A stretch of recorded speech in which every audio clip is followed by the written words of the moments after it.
Hi friends, ఎలా ఉన్నారు? నేను బాగున్నాను. మీరందరూ బాగుండాలని కోరుకుంటున్నాను. ఇప్పుడు కథలోకి వెళ్దాం. చదువుతున్నది శోభారెడ్డి. కొద్దిగా అర్థమవుతున్న తల్లి. రవికాంత్ గటికుడు. మీ నాన్నగారి మరణం రోజు ఇతనే ఆయన దగ్గర ఉన్నాడు. ఆ రోజు ఇంట్లో ఎవరూ లేరు. మణి కాలేజీకి వెళ్ళింది. నేను ఇంట్లో లేను. మీరాబాయి గుడికి వెళ్ళిందంట. నౌకర్ బలరాం మార్కెట్కి వెళ్ళాడట. మున్షి కారుతో సహా కంపెనీ వద్ద ఉండిపోయాడు. ఇక ఇంట్లో ఎవరయ్యా ఉండదంటే ఒక్క రవికాంత్ మాత్రమే. కనుక నాకేమనిపిస్తుందంటే ఈ నాటకమంతా చూస్తుంటే ఒకవేళ రవికాంత్ ఆస్తి కోసం ఆయన చెప్పేది శాంతం వినకుండానే వస్తున్న దుఃఖాన్ని బలవంతాన ఆపుకుంటూ అవతలికి వెళ్ళిపోయింది మధుబాల. వెళుతున్న ఆమె వంక చూస్తూ ఉండిపోయాడు మునుస్వామి. మధు మంచం మీద బోర్లా పడుకుని ఎటో చూస్తూ ఉన్న భార్యను ప్రేమగా పలకరించాడు రవికాంత్. ఆమె మాట్లాడలేదు. ఏయ్ మధు, నిన్నే. భర్త మీద అనుమానం, కోపం ఆమెలో నిండుగా ఉన్నాయి. మునుస్వామి గారి పలుకులు ఆమె చెవుల్లో ఇంకా ప్రతిధ్వనిస్తూనే ఉన్నాయి. ఒక జులాయి మనిషిని, రౌడీని తను కట్టుకున్నదా అనిపించేసరికి ఆమె ఒళ్ళు కొత్త ఉడికిపోతున్నది. తను పలకపోయేసరికి మంచం మీద కూర్చుని ముందుకు వంగి ఆమె బుగ్గ మీద మెల్లగా ముద్దు పెట్టుకున్నాడు. విసురుగా అతని తలను వెనక్కి నెట్టేసింది మధుబాల. ఆశ్చర్యంగా ఆ వంక చూశాడు. ఏమిటో దేవిగారి అలక అంటూ ముందుకు వంగి తన వైపుకు తిప్పుకున్నాడు. భర్త కళ్ళల్లేక చూసిన మధుబాల ఆలోచనలో పడింది. ఒకవేళ ఈయన మంచివారేనేమో, మునుస్వామి గారు పొరబడినట్టుంటారు. ఎవరో చెప్పిన మాటలు విని ఏవేవో ఊహించేసుకుని తను భయపడి నన్ను భయపెట్టలేదు కదా అనిపించేసరికి ఆమె కొద్దిగా ధైర్యం కలిగింది. అంతే అయింటుంది, లేకుంటే ఆయన కళ్ళల్లో ఆ అమాయకత్వం ఎక్కడి నుండి కనపడుతుంది అనుకుంది. ఏంటా చూపు అంటూ నవ్వాడు రవికాంత్. ఏమీ లేదు కానీ ఓ విషయం చెప్పండి. మా నాన్నగారు చనిపోయే క్షణాన ఈ ఇంట్లో ఎవరెవరు ఉన్నారు? అతని కౌగిలో నుండి తప్పించుకుంటూ లేచి కూర్చుంది. అలా అడిగావు? ఆశ్చర్యంగా అన్నాడు. చెప్పండి ముందు. ఆమె ముఖం గంభీరంగా ఉంది. కొద్ది క్షణాల ఆలోచనలో పడిపోయి ఎవరూ లేరు అన్నాడు టక్కున. ఒక్కరూ లేరా అంది సూటిగా అతన్నే చూస్తూ. లేకే, ఆ రోజు నేను ఒక్కడినే ఉన్నాను ఇంట్లో. మిగతా వాళ్ళంతా ఎవరి పని మీద వారు తలో చోటికి వెళ్లారు అన్నాడు ఆమెనే చూస్తూ. ఎందుకు ఇలా అడుగుతున్నదో అర్థం కాక ఆమెకు ఆశ్చర్యంగా చూస్తూ అన్నాడు. అప్పుడేం జరిగిందో చెప్పండి అంటే అతని కనుబొమ్మలు ముడిపడ్డాయి. అదే, ఆయన ఎలా చనిపోయారు అన్నది గుండెపోటుతో. అదే, ఎప్పుడు ఎలా వచ్చింది అని. మేడ మీద గదిలో ఉన్నారాయన. బయటకు వెళ్ళి వస్తాను అన్నారు. అంత కొద్ది నిమిషాల నుండి ముందే. సరే, జాగ్రత్తగా వెళ్ళిరండి మామయ్య అన్నాను. నేను బజారు వెళ్లే ప్రయత్నంలో డ్రెస్ చేసుకోసాగాను. ఆయన గది ప్రక్కగా ఉన్న పెద్ద గదిలో ఉన్న అద్దం ముందు డ్రెస్ చేసుకుంటూ ఉండిపోయాను. కొద్ది నిమిషాల తర్వాత ఏదో దడదడమన్న శబ్దం, పెద్దగా మూలుగు వినపడ్డాయి. ఏమై ఉంటుందబ్బా అని అదిరిపడి నేను పరిగెత్తుకుంటూ వచ్చాను. మీ నాన్నగారు మెట్ల కింద పడి ఉన్నారు. వెంటనే డాక్టర్కి ఫోన్ చేశాను. నేను ఆయన శరీరాన్ని మెల్లగా ప్రక్కనే ఉన్న సోఫా మీదకి చేరుస్తుండగానే ఆయన ప్రాణాలు నా చేతుల్లోనే పోయాయి. ఇంతలో ఒక్కొక్కరికే ఈ విషయం తెలిసిపోవడం, అంతా రావడం జరిగిపోయింది. డాక్టర్ కూడా వచ్చి ఆయన పరీక్ష చేసి మెట్ల మీదనే అటాక్ వచ్చి ఉంటుంది, అక్కడ నుండి దొర్లి పడిపోయారు అని చెప్పడము జరిగిపోయింది. అది ఆ రోజు జరిగింది. తను చెప్పేది నిలిపేసి మధుబాల వంక చూశాడు. అంతేనంటారా? అంతే. ఇంకేదో జరిగి ఉంటుంది. నేను దాచిపెట్టి ఉంటానేమోనని భావిస్తున్నావా? చిరుకోపంగా అడిగాడు. ఏమిటో అంతా అయోమయంగా ఉంది. నాకేమో ఆయన మరణం వెనుక ఏదో రహస్యం ఉందేమోనని నా అనుమానం. అతని కళ్ళల్లోకి చూస్తూ అన్నది. అతనేమీ మాట్లాడలేదు. నిజం నిలకడ మీదనే తేలుతుంది. ఈలోపు ఎవరిని అనుమానించడం వృధా ప్రయాసే కావచ్చు అంటూ చుట్టుక్కన లేచి అక్కడి నుండి వెళ్ళిపోయాడు. మున్షి, అమ్మా, చిన్నప్పటి నుండి మా ఇంట్లోనే పెరిగాము కదా. అవునమ్మా, నమ్రతగా చెప్పాడు. మరి నా దగ్గర నీవు అబద్ధాలు చెప్పవు కదూ. మీ ఉప్పు తిన్న శరీరం అడగండి. మీతో ఏనాడైనా అబద్ధం చెప్పానమ్మా వినయంగా అన్నాడు. ట్రాఫిక్లో జాగ్రత్తగా కారు నడుపుతున్నాడు మున్షి. వెనక సీట్లో కూర్చుని ఉంది మధుబాల. అయితే నిజమే చెప్తావు కదూ, అడగండి. అసలు మీదే ఊరు తెలియదు టక్కుని చెప్పేశాడు. కావచ్చు, చిన్నప్పటి నుండి మా ఇంట్లోనే పెరిగేవు కనుక బహుశా మీ ఊరేదో తెలియకపోవచ్చు. కానీ నీ తల్లి మీరాబాయి చెప్పి ఉండలేదా? చెప్పింది. ఏమని? గుజరాత్ రాష్ట్రంలోని ఏదో చిన్న ఊరని చెప్పేది. గుర్తులేదు. మీ తాతగారు పేరు నవీన దత్తోపాధ్యాయ, అమ్మమ్మ గారి పేరు దేవదత్త. మీ నాన్నగారి పేరు టక్కునడిగింది. ఒక్క క్షణం మౌనం. తర్వాత చిన్నగా నవ్వాడు మున్షి. ఉలిక్కిపడి అతని వంక చూసింది మధుబాల. తెలీదా? కోపంగాను. వెంటనే సమాధానం చెప్పకపోయేసరికి హేళనగాను ఉంది. తెలుసు అంటూ చిన్నగా నవ్వాడు. మరి చెప్పవేం? అలా చూడండి అంటూ హఠాత్తుగా బ్రేక్ వేశాడు. ముందుకు తోలబోయి నిలదొక్కుంది. మున్షి చూపించిన దిశగా చూసింది. తన భర్త రవికాంత్ అతనితో మాట్లాడుతున్న పులిమీసాల వ్యక్తిని చూడగానే అదిరిపడింది మధుబాల. వాళ్ళిద్దరూ ఏదో నవ్వుతూ మాట్లాడుకుంటున్నారు. ఇద్దరూ మెల్లగా నడుస్తూ ఎదురుగా ఉన్న హోటల్లోకి వెళ్ళడం తన కళ్ళతో చూసిన మధుబాల స్థానువులా ఉండిపోయింది. కళ నిజమా అనిపించింది ఆమెకు. కారు స్టార్ట్ చేశాడు మున్షి. ఆమె మనసులో విపరీతమైన అలజడి. ఇంతలో హఠాత్తుగా గుర్తుకొచ్చింది ఓ విషయం. ఓసారి రవికాంత్ అన్నాడు, తను పులిమీసాల వ్యక్తి గురించి అడిగితే అతడు మీరాబాయి తమ్ముడని అన్నాడు. అంటే మున్షీకి మేనమామ అన్నమాట. కాబట్టి ఈ మీసాల వ్యక్తి గురించి మున్షీకి పూర్తిగానే తెలిసి ఉండాలి అనుకునేసరికి వెంటనే అతడి గురించి తెలుసుకోవాలనుకుంది. మున్షీ, అమ్మా, ఆయన గారి పక్కన ఉన్న మీసాల వ్యక్తి ఎవరో నీకు తెలియదు? కొద్ది క్షణాలు మౌనంగా ఉండిపోయాడు. కారు వెళుతూనే ఉంది, ట్రాఫిక్ను తప్పించుకుంటూ. నిన్నే అడుగుతున్నది, కోపంగా అంది మధుబాల. తెలుసు. ఎవరతను? నా మేనమామ. ఇన్నాళ్ళ నుండి చెప్పకపోవడానికి గల కారణం? అతనేం మాట్లాడలేదు.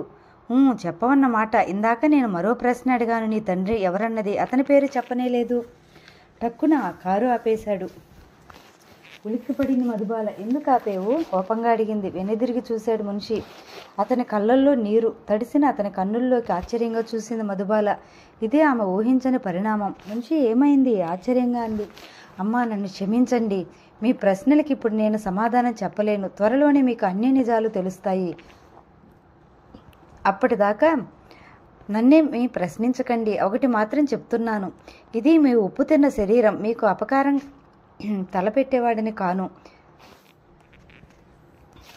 మీకేమైనా అపకారం జరిగేటట్లుంటే నా ప్రాణాలు అడ్డం వేసేవాడినే కానీ మిమ్మల్ని మోసం చేసేవాడిని మాత్రం కాను. నన్ను నమ్మండి. అతని కంఠంలో నిజాయితీని, అతని కళ్ళల్లోని తడిని చూసి చెలించిపోయింది మధుబాల.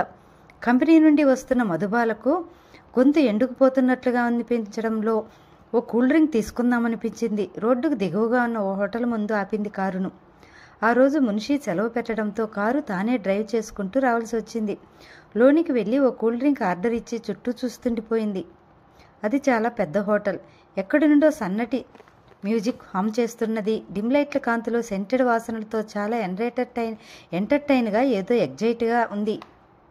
అక్కడక్కడ ఒకరి మీద ఒకరు వాలిపోయి ఒకరి కళ్ళలో ఒకరు చూసుకుంటూ ఏదో లోకంలో విహరిస్తున్నారు యువజంటలు. అనవసరంగా నవ్వుతున్నారు. అమ్మాయిలేవో జోకులు చెప్తున్నారు. అదే సమయానికి తన వంక చూశాడు. హఠాత్తుగా లేచి ఆమె కూర్చున్న టేబుల్ దగ్గరకు వచ్చాడు. హాయ్ బ్యూటీ అంటూ ఆమె చేయి అందుకోబోయాడు ఒకడు. అంతే, వాడి చెంప చెల్లుమన్నది. ఆశ్చర్యంగా తలెత్తి చూసింది మధుబాల. కందగడ్డకు మీనా మొహం కుర్రాడి ఎగిరి 2 కుర్చీల వెనక్కిపడి ఉన్నాడు. పక్కకు తల తిప్పి చూసింది. 2 అడుగుల దూరంలో పులిమీసాల వ్యక్తి నిలబడి ఉన్నాడు. అతని కళ్ళు మండుతున్నట్టు ఎర్రగా ఉన్నాయి. ఓ అడుగు ముందుకు వేశాడు.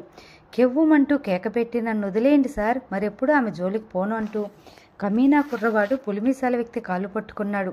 గెటౌట్ ఇడియట్ అరిచాడు పులిమీసాల వ్యక్తి. అంతే, ఆ కుర్రవెద ఒక్క దూకులో బయటకు పరిగెత్తాడు. సంభ్రమాశ్చర్యాలతో పులిమీసాల వ్యక్తి వంక చూస్తూ ఉండిపోయింది. చూడండి మేడం, ఒంటరిగా ఇలాంటి హోటళ్ళకి రావడం మంచిది కాదు. వెంటనే ఇంటికి వెళ్ళిపోండి అనేసి చకచకా బయటకు నడిచాడు తను. తేరుకున్న మధుబాల ఏ మిస్టర్ అని పిలిచింది. ఆసరికి అతడు బయటకు వెళ్ళిపోయాడు. అవాక్కైపోయింది కొన్ని క్షణాలు. ఆ కుర్రవేద అసభ్యంగా ప్రవర్తించబోవడం, పులిమీసాల వ్యక్తి ఎటు నుండి వచ్చాడో మధ్యలో అడ్డు తగిలి ఆ కుర్రవాడికి బుద్ధి చెప్పి తనని హెచ్చరించి బయటికి వెళ్ళిపోవడం. ఏమిటిదంతా? కళా నిజమా? ఈ సంఘటన వలన పులిమీసాల వ్యక్తి తనకి అపకారం చేసే వ్యక్తి కాదనే రూఢి అవుతున్నది. లేక ఇదంతా నాటకమా? ఆ కుర్రవాడు కూడా పులిమీసాల వ్యక్తి తాలూకేనేమో. తన మంచితనాన్ని నిరూపించుకోవడానికి పులిమీసాల వ్యక్తి ఈ విధంగా ప్రవర్తించడం లేదు కదా. ఓ గాడ్, ఏమిటో అంతా అయోమయంగా ఉంది. ఎవరు శత్రువో ఎవరు మిత్రుడో అర్థం కాని పరిస్థితి అనుకుని కొద్ది క్షణాల తలపట్టు కూర్చుండిపోయింది.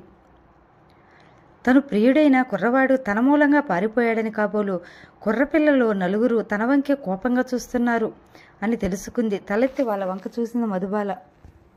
ఇక ఆ హోటల్లో ఉండబుద్ధి కాక గబగబా బయటకు నడిచింది. డ్రైవింగ్ సీట్లో కూర్చోబోయి టక్కునాగింది. స్టీరింగ్ ముందున్న సీటు మీద ఓ ఎర్రటి కవరు కనపడింది. అరే, ఇందాక తను చూడలేదేంది? అంటే తను హోటల్లోకి వెళ్ళిన సమయం చూసి ఎవరో పడేసి వెళ్లారు. తనకే అయి ఉంటుంది. ఏమిటబ్బా ఇది అనుకుంటూ ఆశ్చర్యంగా విప్పి చూసింది.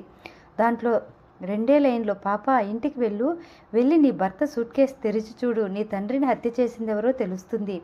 ఉంటా బేబీ, నీ శ్రేయోభిలాషి. మధుబాల ఒక్క దూకులో కారులోంచి దిగి గబగబా లోనికి పరిగెత్తుతున్నట్లుగా నడిచింది. మెట్ల మీద మీరాబాయి తారసపడింది. ఆయన ఉన్నారా? ఆగకుండానే ప్రశ్నించింది మెట్లు గబగబా ఎక్కేస్తూ. లేరమ్మా, ఇందాక మీరు వెళ్ళగానే ఆయన కూడా బజారుకి వెళ్ళిపోయారు అంది వెంటతను పైకి వస్తూ. సరే, నీ పని చూసుకో అంటూ గబగబా గదిలోకి పరిగెత్తింది. ఆమె వంకే చూస్తూ ఆశ్చర్యానికి లోనైంది మీరాబాయి. గదిలోకి వచ్చిన మధుబాల రవికాంత్ సూట్ కేసు తెరిచింది. అంతే, అదిరిపడి 2 అడుగులు వెనక్కి వేసింది. అతని సూట్ కేసులో నల్లటి లాంగ్ కోట్ మడతబెట్టబడి ఉంది. దాని పక్కనే ఓ హ్యాట్, లాంగ్ కోట్ తీసింది. సూట్ కేసు అడుగున ఒక జత బూట్లు, మరో పక్కగా ఓ సిగార్ ప్యాకెట్. మధు ఉలిక్కిపడి తలెత్తి చూసింది. ఎదురుగా రవికాంత్.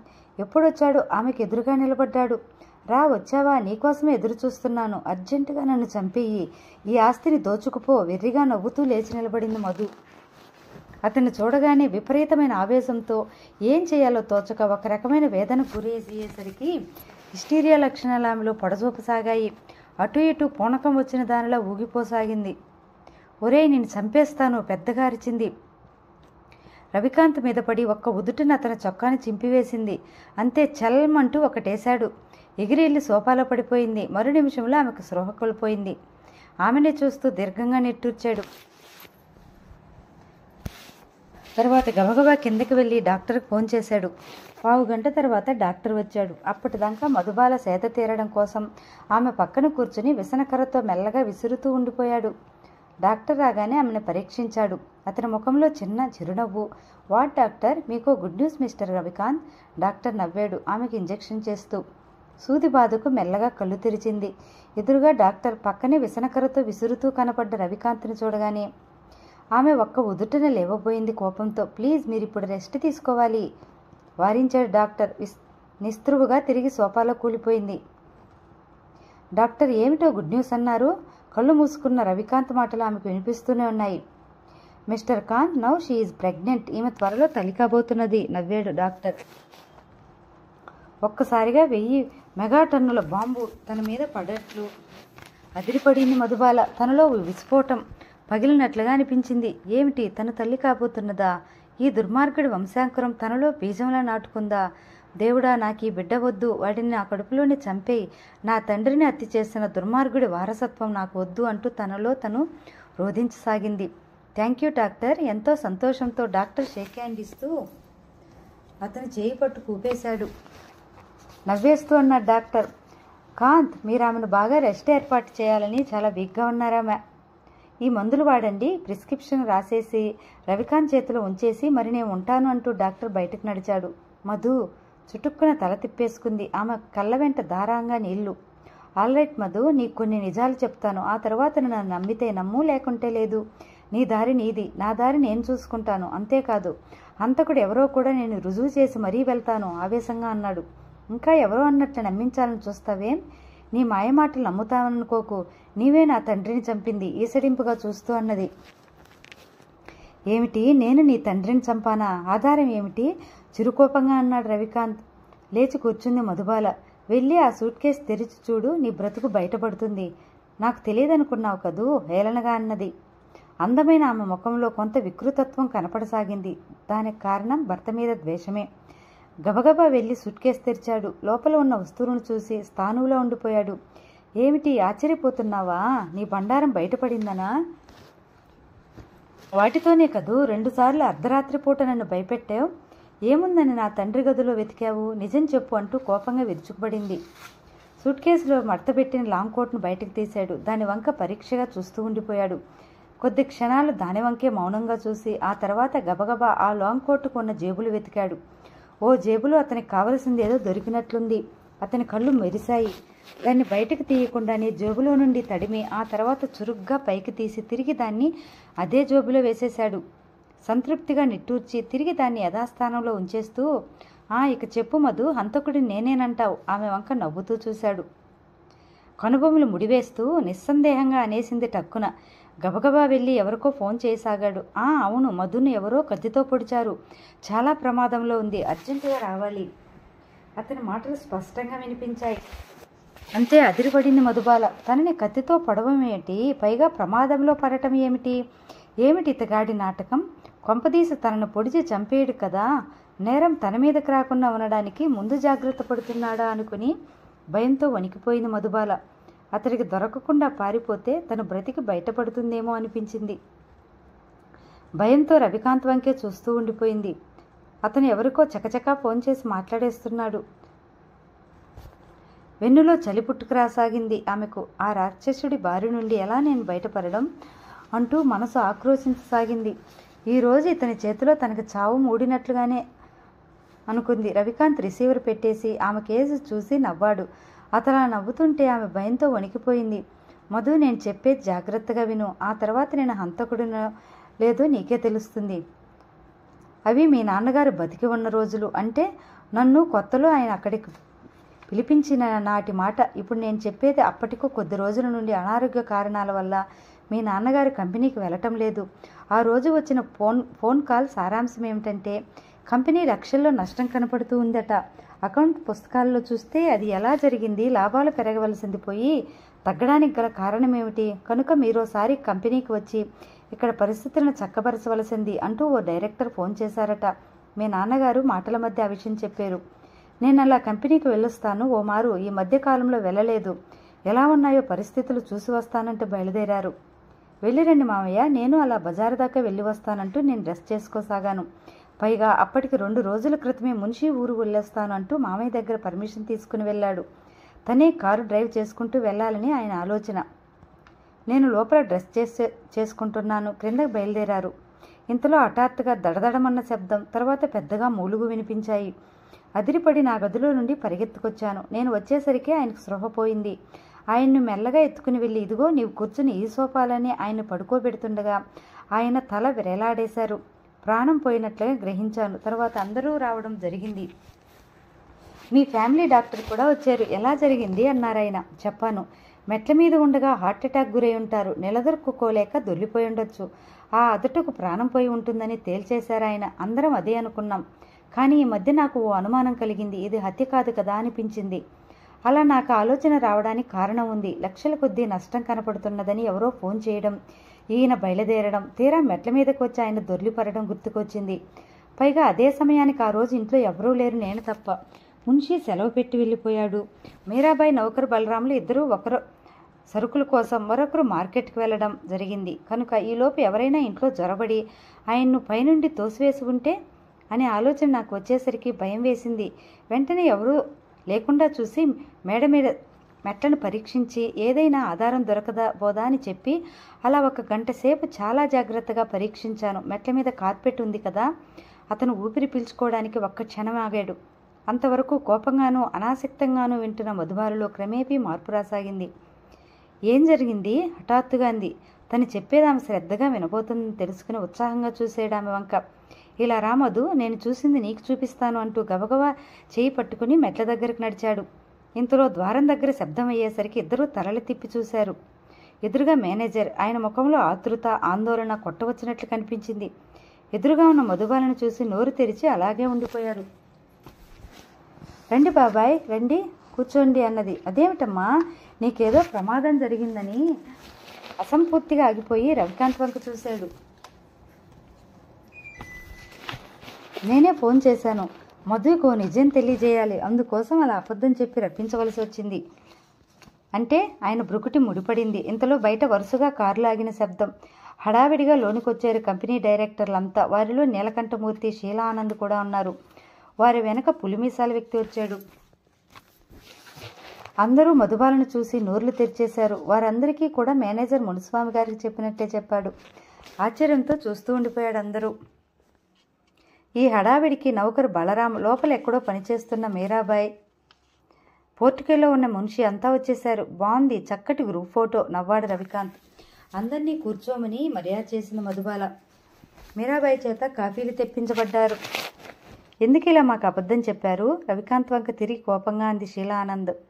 చెప్తాను, జస్ట్ వెయిట్, జాగ్రత్తగా వినండి అంటూ ద్వారం దగ్గర ఉన్న మున్షిని చూస్తూ, మున్షి లోపలికి వచ్చాయన్నాడు రవికాంత్ సీరియస్గా. లోనికొచ్చాడు. షట్ ది డోర్ గంభీరంగా అన్నాడు రవికాంత్. అంతే, చుటుక్కున తలుపులు వేసి బోల్ట్ బిగించేశాడు మున్షి. అందరూ ఆశ్చర్యంగా రవికాంత్ వంక చూశారు.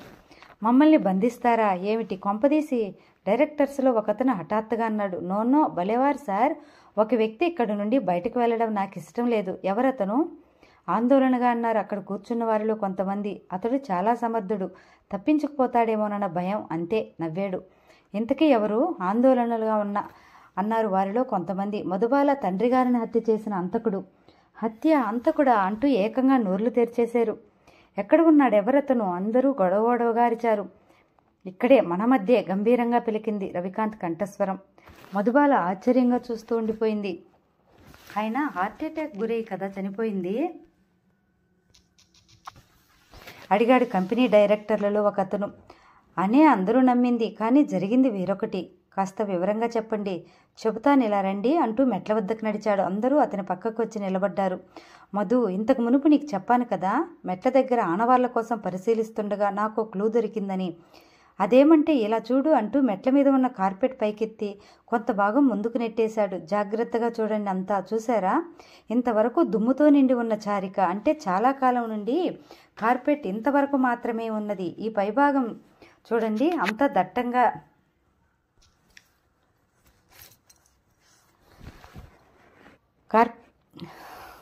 ఇక్కడ దుమ్ము లేదు, చాలా లేదు. కాబట్టి మొదట కార్పెట్ ఈ చార వరకు ఉండేదన్నమాట. ఈ తర్వాత భాగం వరకు తర్వాత కార్పెట్ లాగబడింది. ఒప్పుకుంటారు కదూ? అవును అన్నారంతా. ఇలా రండి అంటూ మేడమెట్లపైకి నడిచాడు. అందరూ అతనితోనే నడిచారు.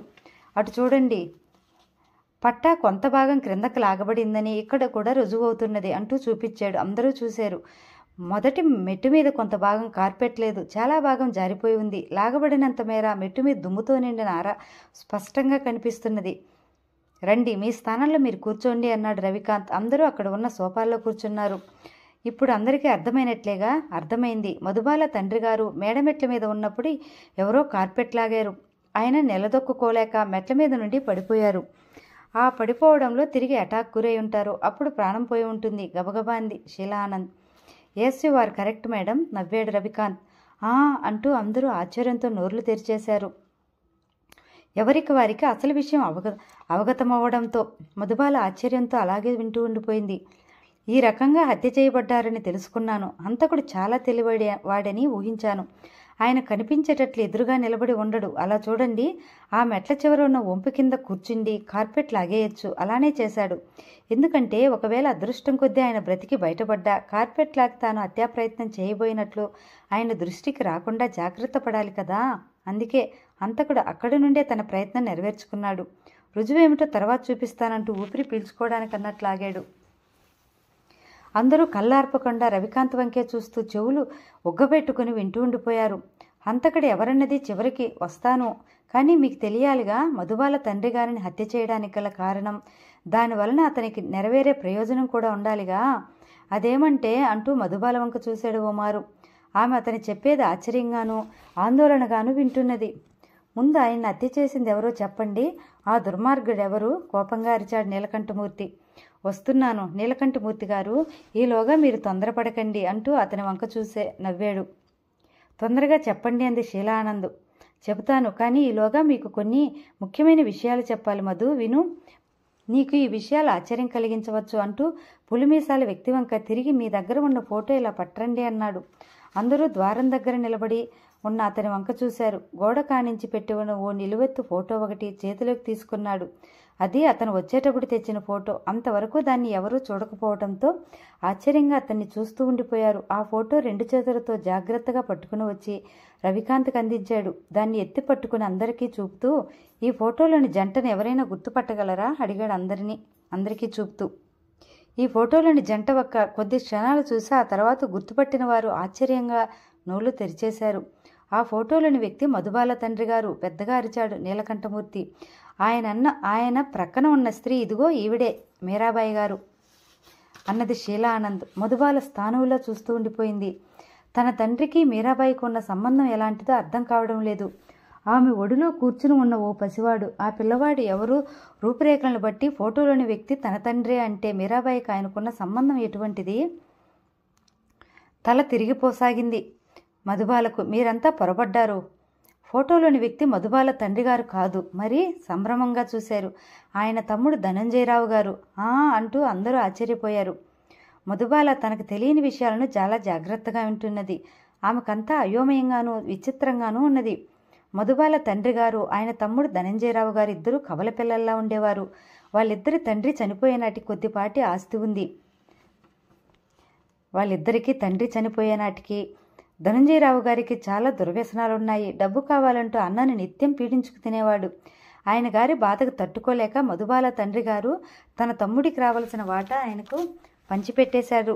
తర్వాత ఆయన వేరే బిజినెస్లు చేపట్టడం, ఆయన పైకి రావడం జరిగింది. కానీ ధనంజయరావు గారు తాగుడు, జూదం మొదలైన వాటికి తనకొచ్చిన ఆస్తిని తగలేశారు. అందినంత వరకు అప్పులు చేసి అన్నకు మొహం చూపించడానికి సిగ్గుపడి అప్పుల బాధకు తట్టుకోలేక గుజరాత్కు పారిపోయారు.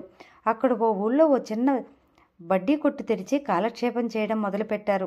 ఆ సమయంలోనే మీరాబాయితో ఆయనకు పరిచయం కలిగింది. మీరాబాయికి తల్లిదండ్రులు ఎవ్వరూ లేరు. అన్న మాత్రం ఉండేవాడు. అతను మిలిటరీలో ఉద్యోగం చేస్తుండేవాడు. మీరాబాయి తన బాబాయ్ వాళ్ళ ఇంట్లో ఉండేది. వాళ్ళ ఇల్లు ధనంజయరావు గారికి బడ్డీ కొట్టికి దగ్గరలో ఉండేది. మీరాబాయికి ధనంజయరావు గారికి పరిచయం కలిగింది. ఆ పరిచయం ప్రణయంగా రూపొందటం వారిద్దరి వివాహానికి దారితీయడం జరిగింది. ఆ తర్వాత వారిద్దరికీ ఒక మగపిల్లవాడు కలిగాడు. ఇదిగో ఈ ఫోటోలోని పిల్లవాడే వారి కుమారుడు. ఇప్పుడు ఆ కుర్రవాడు మన మధ్యనే ఉన్నాడు. మీరాబాయి కొడుకు మున్షి అని చెప్పి అందరికీ తెలుసు గనక అందరూ అతని వంక చూశారు. మున్షి తల ఉంచుకున్నాడు. అంటే మున్షి నా తమ్ముడా? ఆశ్చర్యంగా అంది మధుబాల. నవ్వాడు రవికాంత్. అందులో నీకేమీ సందేహం వద్దు మధు అన్నాడు. ఇంతకాలం మా మధ్య ఉండి ఏనాడు ఈ రహస్యం చెప్పలేదేం? ఎంత పని చేసావు పిన్ని, నన్ను క్షమించు. నిన్ను ఎన్నాళ్ళు ఇంట్లో పనిచేసేదానిలా భావించినందుకంటూ సిగ్గుపడుతూ ఆమె చేతులను పట్టుకుంది మధుబాల. తడి అయిన కళ్ళను తుడుచుకుంటూ, నీది మంచి మనసు తల్లి, నన్ను ఆదరిస్తావని నాకు తెలుసు అంటూ మధుబాలను అక్కును చేర్చుకున్నదావిడ. సరే, తర్వాత విషయానికి వస్తానంటూ అందరి వంక ఓ మారు చూసి, కొంతకాలానికి ఆయన మరణించారు. అప్పటికి ఆయనకు నిండా 30 ఏళ్ళు ఉంటాయేమో. అది ఎలా జరిగిందంటే ఆయనకు జాండీస్ అటాక్ అయింది. వ్యాధి మొదలైందని కనుక్కునేసరికి టైం మించిపోయింది. ఆ ఇంటి పరిస్థితులు మారిపోయాయి. పసిపిల్లాడితో మీరాబాయి తన బాబాయ్ గారింటికి చేరింది. తన భర్త అన్నగారు ఆదరిస్తానేమోనని చెప్పి ఇక్కడికి వచ్చి మధుబాల తండ్రి గారు ఆశ్రయం కోరింది. ఆయన మొదట నిరాకరించారు. తర్వాత తన తమ్ముడి వంశాంకురాన్ని చూసి మెత్తబడి ఈ ఇంట్లో ఆశ్రయం ఇచ్చారు. కానీ ఆయన కులం, గౌరవం, సాంప్రదాయం అంటూ పాకులాడే వ్యక్తి. అందువలన మీరాబాయిని తన తమ్ముడి భార్యగా నలుగురిలో గుర్తించడానికి ఇష్టపడలేదు. మన బంధుత్వం ఎవరికీ తెలియకూడదు. ఈ రహస్యం మనమిద్దరి మధ్య ఉంటుంది. నీవు నీ బిడ్డ ఇక్కడ క్షేమంగా ఉండవచ్చు అని కండిషన్ పెట్టడంతో అంతకుమించి గత్యంతరం లేక మీరాబాయి ఒప్పుకుంది. అది మీరాబాయి ఆమె కొడుకు మున్షికి ఇంటితో ఉన్న అనుబంధం అని తను చెప్పేది నిలిపి ఊపిరి పీల్చుకోవడానికి అన్నట్లుగా ఆగాడు. చాలా ఆశ్చర్యంగా ఉందే అన్నారు మునుస్వామి గారు రవికాంత్ను చూస్తూ. మొదటి నుండి ఇంటితో ఎంతో పరిచయం ఉన్న మీకు ఇది తెలియకపోవడం ఏం మరి ఆశ్చర్యమే అంటూ నవ్వాడు ఆయన వంక చూస్తూ. ఇప్పుడే నాకు ఈ విషయం తెలియడం అంటూ పైకండువాతో ముఖం తుడుచుకున్నారాయన. తర్వాత ఏమైంది? ఇంతకీ మధుబాల తండ్రి గారిని హత్య చేసిన అంతకుడెవరు? అదుర్దాగా ప్రశ్నించాడు నీలకంఠమూర్తి. వస్తున్నాను, తొందరపడకండి అంటూ నవ్వి, ఆ తర్వాత జరిగిందేమిటంటే మిలిటరీ నుండి వచ్చిన మీరాబాయి అన్నకి తన చెల్లెల ఆచూకీ దొరకలేదు. వివరాలు సేకరించి ఇక్కడికి చేరుకున్నాడు. తన చెల్లెలు క్షేమంగానే ఇక్కడ ఉందని తెలుసుకుని సంతోషించాడు. కానీ ఒక పని మనిషిలా ఈ ఇంట్లో మసలుతుండటం అతనికి నచ్చలేదు. నిజం నలుగురికి తెలియజేయాలని, నీ భర్త ఎవరో, ఇంటికి నీకు ఉన్న సంబంధం ఏమిటో ఎందుకు రహస్యంగా దాచడం అంటూ పోట్లాడేవాడు. కానీ మీరాబాయి అన్నకి ఇది నచ్చజెప్పేది. అప్పుడప్పుడు చెల్లెలని ఆమె బిడ్డను చూసుకుంటూ ఉండేవాడు. తర్వాత మధుబాల తండ్రి గారు ఇంకా కొద్ది నెలల్లో మరణించబోతారనగా మీరాబాయి అన్న వచ్చి మధుబాల తండ్రి గారితో ఘర్షణకు దిగాడు. నా చెల్లెల్ని ఆమె కొడుకుని ఓ పనివాళ్ళుగా చూస్తున్నారని మీరాబాయి అన్నకు అడ్డు వచ్చి సర్ది చెప్పింది. తర్వాత ఓ రోజు మీరాబాయిని పిలిచి చెప్పారు మధుబాల తండ్రి గారు, నీ కొడుక్కి ఏ లోటు కలగనీయను, నీ అన్నకు సర్ది చెప్పు, ఇంతకాలం దాచి ఉంచిన రహస్యాన్ని బయటికి లాగవద్దని చెప్పి ప్రాధేయపడి ఆమె కొడుకు పేరున 10 ఎకరాల పొలం పెట్టి దాని తాలూకు దస్తావేజులు కూడా ఆమెకు చూపించారు. ఆయన మంచి మనసుకు తన కృతజ్ఞతను వెల్లడించింది. తన అన్న తర్వాత కలిసినప్పుడు ఈ విషయం చెప్పింది. తన కొడుక్కి కొద్ది ఆస్తిని ఏర్పాటు చేశారని చెప్పి ఆమె అన్న సంతోషించాడు. మధుబాల తండ్రి గారిని మొదటిసారిగా అతడు ఆనాడే గౌరవించాడు. కానీ ఈలోగా మరో సంఘటన. మీరాబాయి గారి అన్నకు అదేమిటంటే మొదటిసారి మధుబాల తండ్రి గారితో ఆయన ఘర్షణ పడినప్పుడు ఒక ఫోన్ కాల్ వచ్చింది. ఇంతకీ మీరాబాయి గారు అన్నగారెవరో చెప్పలేదు. కంపెనీ డైరెక్టర్లో ఒక అతను హఠాత్తుగా ప్రశ్నించాడు. ఆ ద్వారం ప్రక్కన నిలబడి ఉన్న ఆయనే మీరాబాయి అన్నగారు అంటూ చూపించాడు రవికాంత్ పులిమిసాల వ్యక్తిని. అతడు మీరాబాయి గారు అన్నా అంటూ ఆశ్చర్యంగా చూసింది షీలా ఆనంద్. ఆయనకు ఒక ఫోన్ కాల్ వచ్చింది. అదేమంటే నీవు ఎవరో నీ చెల్లెలు మీరాబాయికి మధుబాల తండ్రి గారికి ఎలాంటి దగ్గర బంధుత్వం ఉందో నేను తెలుసుకున్నాను. నీవు నాతో చేయి కలిపేటట్లయితే ఆ మొత్తం ఆస్తి నీ చెల్లెలు కొడుకు మున్షీకి హక్కుదారుడిగా తెస్తానంటూ. ఎవరు నీవని అడిగితే చెప్పలేదట. కానీ మీరాబాయి అన్నగారు అందుకు ఒప్పుకోలేదు. ఆయన చాలా మంచి వ్యక్తి, చూడటానికి కనపడేంత కఠినుడు కాదు. ఆయన పైగా మున్షీకి మధుబాల తండ్రి గారు కొంత పొలాన్ని ఏర్పాటు చేయడంతో ఆయనంటే మీరాబాయి అన్నగారికి కొంత గౌరవం నిలిచిపోయింది. తన అసమ్మతిని ఫోన్లో తెలియజేశాడు. మధుబాల తండ్రి గారికి అపకారం తలబెడితే ఏనాటికని నిన్ను వెతికి పెట్టుకుని ఉత్త చేతులతోనే చంపేస్తానని అంటూ పులిమీసాల వ్యక్తి వంక చూసి నవ్వాడు రవికాంత్. అంతటితో ఆగంతకుడు మీరాబాయి అన్నగారు తనతో చేయి కలపడం లేదని తెలుసుకుని తన ప్రయత్నం విరమించుకున్నాడు. ఇంతకీ ఆ ఆగంతకుడు ఎవరు? వస్తున్నా మరి, తొందరపడితే ఎలా అంటూ మధుబాల వంక చూసి నవ్వాడు. చాలా ఆశ్చర్యంగా ఉందే అన్నారు మునిస్వామి. నవ్వాడు రవికాంత్. మధుబాల తండ్రి గారి మీద అంతకుడికి పగదేనికి? శీలానంద్ అడిగింది. అది తర్వాత చెప్తాను. పోతే ఇప్పటికి అర్థమైంది కదా అంతకుడు ఎలా తెలివిగా హత్య చేశాడో. తర్వాత ఏం జరిగిందంటే ఇక ఈలోగా మధుబాల తన తండ్రి సహజమరణం కాదని పసిగట్టింది. అది తేల్చుకోవాలని చెప్పి ఓ రోజు అర్ధరాత్రి తన తండ్రి గదిలోకి వెళ్ళింది. తన తండ్రికి డైరీ రాసే అలవాటుందని ఆమెకు తెలుసు. ఆ డైరీ దొరికితే కొన్ని విషయాలు బయటపడకపోవు అని ఆమె ప్రయత్నం. అలా గదిలోకి వెళ్ళి ఆ రాత్రి డైరీ చేజిక్కించుకుంది. ఒక పేజీలో కొన్ని లైన్లు చదివేసరికి ఆమె ధ్రువపరుచుకుంది తన తండ్రి చావు వెనుక ఏదో రహస్యం ఉంటుందని. ఇంతలో కరెంటు పోయింది. డైరీ ఎత్తుకొచ్చేలోపు తలుపు చాటున దాగి ఉన్న అగంతకుడు ఆమె భుజం మీద చేయి వేసి భయపెట్టి స్పృహ కోల్పోయేలా చేసి ఆ డైరీని కాస్త తీసుకుని పారిపోయాడు. ఆ సమయానికే ఆ అగంతకుడు ఆ ఇంట్లోకి ఎలా ఉంటాడు? హఠాత్తుగా అడిగాడు నీలకంఠ మూర్తి. నవ్వాడు రవికాంత్. బహుశా మధుబాలను చంపడానికి వచ్చాడు, లేక అనుమానంతో ఆమెను ఒక గంట గమనిస్తూ ఉన్నాడు. మొత్తానికి ఆ సమయానికి వచ్చి డైరీ కాస్త చేజిక్కించుకున్నాడు. సరే, ఇక ఇప్పుడు నేను చెప్పబోయే విషయం ఏమిటంటే అంతకుడు ఎంత తెలివైనవాడో, ఎదుటివారిని ఎలా తప్పుదోవలోకి మళ్ళిస్తాడో చెప్తాను. ఒకరోజు నేను మునిస్వామి గారి అమ్మాయి మణిమేకల ముగ్గురం హోటల్లోకి వెళ్ళాం టిఫిన్ చేద్దామని. అక్కడికి ఒక ఫోన్ కాల్ వచ్చింది మధుబాలకు. అదేమంటే నీ ఎదురుగా కూర్చుని ఉన్న పులిమీసాల వ్యక్తి వల్ల నీకెప్పటికైనా ప్రమాదమని. మీరాబాయి అన్నని చూపించింది షీలా ఆనంద్. అవును, అక్కడికి ఎందుకు వచ్చారు? అదే సమయానికి అడిగాడు నీలకంఠమూర్తి. బేష్ చక్కని ప్రశ్న వేశారు అన్నాడు మెచ్చుకోలుగా. చెప్పండి అదుర్దాగా అన్నది షీలా ఆనంద్. అంతకు మునుపు అంతకుడు ఒకసారి ఆయన్ని అడిగాడు కదా నాతో చేయి కలుపు అని. ఈయన ఒప్పుకోకపోవడం జరిగింది. ఈ విషయం ఇంతకు మునుపు చెప్పాను. అక్కడి నుండి వీరికి అనుమానం బయలుదేరింది. మధుబాలకు ఏదైనా అపకారం జరుగుతుందేమోనని చెప్పి ఆమెను రక్షించేందుకై ఆమెను ఆనాటి నుండి ఈ రోజు వరకు రహస్యంగా వెంటాడుతూనే ఉన్నారు. ఆ ప్రయత్నంలోనే ఆ హోటల్కి వచ్చి కూర్చున్నారు ఆయన. కానీ ఇది గమనించిన అంతకుడు మీరాబాయి అన్నగారు తనతో చేయి కలపలేదన్న కక్ష ఒకటి ఉంది. ఓరి దేవుడా, నేనా? నాకేం తెలియదు బాబోయ్ అంటూ ఎగిరి లేచి నిలబడి కంగారు పడిపోసాగా నీలకంఠమూర్తి. రవికాంత్ నీలకంఠమూర్తిని అనుమానంగా హంతకుడు చిత్రీకరించాడని తెలిసి, ఓరి వీడి నాశనంగాను ఈయన మీద అనుమానం వచ్చేటట్టుగా ఫోన్ కాల్ చేశాడా? వాడెవడో చెప్పండి, వాడిని చెప్పుచ్చు కొడతాను కోపంగా అరిచింది శీలానంద్. సరే, ఇది ఇలా ఉండగా మరో రూపంలో ఆయన్ను భయపెట్టడానికి ఆమెను తప్పుదోవ పట్టించడానికే మధ్య అర్ధరాత్రి లాంగ్ కోట్ ధరించి గుట్ట నోట్లో పెట్టుకుని పొగ వదులుతూ ముఖం కనపడకుండా నెత్తిన హ్యాట్ ధరించి ఆమెను భయపెట్టేవాడు. ముందస్తుగా కరెంటు కూడా తీసేశాడు. ఏదో పెద్ద రహస్యం మధుబాల తండ్రి గారి గదిలో ఉన్నట్లు ఆమెకు అనుమానం వచ్చే విధంగా ఆయన గదిలోకి వెళ్ళి మాయమయ్యేవాడు. మాయమవడం అంటే ముందు గదిలోకి వెళ్ళిపోయేవాడు. ఆ తర్వాత ఆ గదిలో ఉన్న ఓ రహస్య మార్గం గుండా బయటకు దోవ ఉంది. ఏమిటి? ఆశ్చర్యంగా చూస్తోంది మధుబాల. అవును మధు, మీ నాన్న గది పైభాగం సీలింగ్ చేసి ఉన్నప్పటికీ అడుగు భాగం ఫ్లోరింగ్ కాదు, ఖరీదైన చెక్కలతో అడుగు భాగం బిగించి ఉంటుంది. దాని మీద ఖరీదైన కార్పెట్. ఆ కార్పెట్ను తొలగించి చూస్తే ఓ మూలగా ఓ చెక్క ఎత్తివేసి క్రిందకు దిగిపోవచ్చు. తాడు సాయంతో కానీ లేకుంటే నిచ్చెన వేసుకుని కానీ ఆ రకంగా గదిలో నుండి బయటపడేవాడు. లాంగ్ కోట్ వ్యక్తి మరొకడున్నాడు, అతడే అంతకుడై ఉంటాడు అని మరో రకంగా నమ్మించడానికి విశ్వ ప్రయత్నం చేశాడు. మీకు మీరాబాయి అన్నగారికి పరిచయం ఎలా కలిగింది? ఆ రోజు హోటల్ దగ్గర ఘర్షణ పడ్డారు కదా, దేనికోసం? హఠాత్తుగా అడిగింది మధుబాల. నవ్వాడు రవికాంత్. లేదు మధు, ఆ రోజు వరకు ఆయన గురించి నాకు తెలియదు. ఆయన్ను అనుమానించాను. కారణం హోటల్లో ఆయన ప్రవర్తన. ఏమిటది? ఓ రోజు మున్షీ కారులో మునిస్వామి గారి అమ్మాయి మణిమేకల కాకినాడ పెళ్లికని చెప్పి బయలుదేరింది. నాకెందుకో అప్పటికీ గత కొద్ది రోజులుగా వారిద్దరి విషయంలో నాకు కొద్దిగా అనుమానంగా ఉంది అంటూ రవికాంత్ మునిస్వామి గారి వెంక చూశాడు. ఆయన ఆసరికే కోపంగా చూశాడు తన కూతురి గురించి నలుగురులో ఎత్తినందుకు. అది గమనించిన రవికాంత్ ముఖం గంభీరమైంది.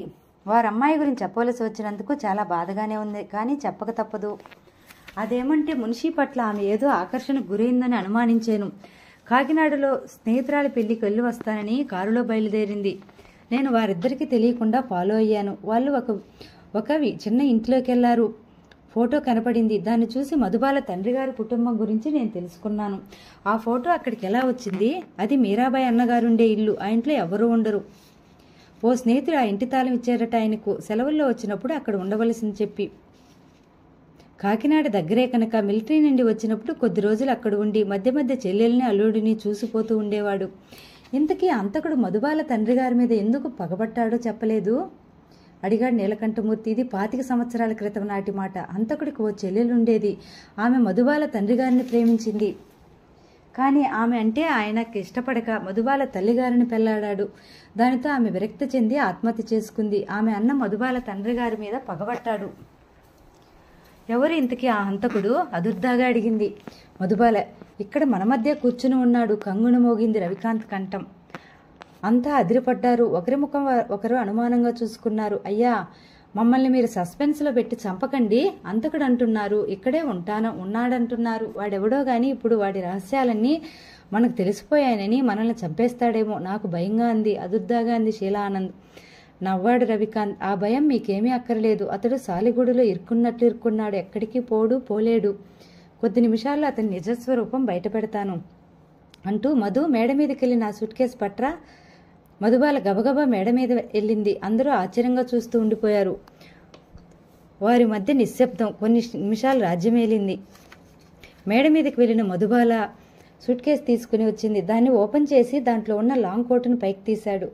అందరూ దాన్ని ఆశ్చర్యంగా చూశారు. జాగ్రత్తగా చూడండి అంటూ ఆ లాంగ్ కోటుకున్న ఓ జేబు వెతికి ఏవో బయటికి తీసి అరచేతిలో ఉంచుకున్నాడు. ఏమిటిది అడిగారు అంతా ఆశ్చర్యంగా. దగ్గరగా వెళ్లి చూసిన మధుబాల, ఇది పచ్చి వక్క పలుకులు అన్నది. ఇక్కడ మనలో పచ్చి వక్కలు నమిలే అంతకుడెవరో మీరే గుర్తించండి హేళనగా నవ్వుతూ అన్నారు రవికాంత్.